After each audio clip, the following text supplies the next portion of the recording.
But the President's speech was an extremely measured affair, and to be frank, that is not what any fans of the UN General Assembly have come for.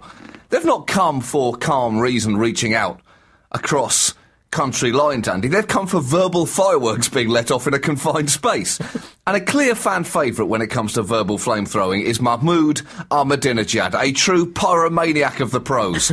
And this was sadly to be his last annual address, as he'll be stepping down from power before the General Assembly next year. So how was he going to handle his farewell speech, Andy? Was he going to put his finger under his nose to signify a Hitler moustache and then goose-step around the stage? Was he going to scream the lyrics to Crazy Train after jumping on the back of the Prime Minister of Greece and demanding that he gallop around the auditorium? Possibly, but sadly no. Did he at least treat the crowd to a walk down memory lane with a medley of his greatest hits? Israel must be wiped off the map. America's the great Satan. All your favourites. He should have done that, but he didn't. What he did instead was deliver a boring, tepid, borderline polite speech. And the true measure of what a letdown it was, Andy, was this. Guess how many people were in the audience at the end of his speech? I'll tell you, Andy. Exactly as many as there were at the start of his speech. Oh, man! No walkouts, Andy! None! It must have been so weird for him to look up from his script at the end and see everyone still sitting there. I'm surprised he didn't just drop the N-word at the end or something, just to walk a couple of people so he could at least feel like he'd finished. This is how bad it was. He referred to 9/11 as a tragedy, and at one point he said, this is a direct quote, "I do not believe that Muslims, Christians, Jews, Hindus, Buddhists and others have any problems among themselves or are hostile against each other."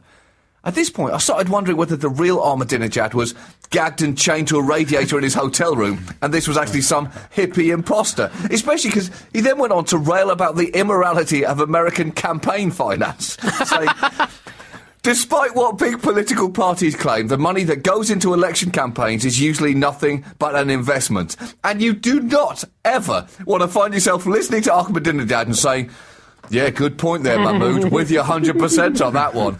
If that happens, either you or he have changed to a frightening extent. Earlier this year, Fidel Castro said some choice words about American policies, particularly about the US Republican race, which he wrote, "The selection of a Republican candidate for the presidency of this globalised and expansive empire is, and I mean this seriously, the greatest competition of idiocy and ignorance that has ever been." He's right! Strong words, Fidel.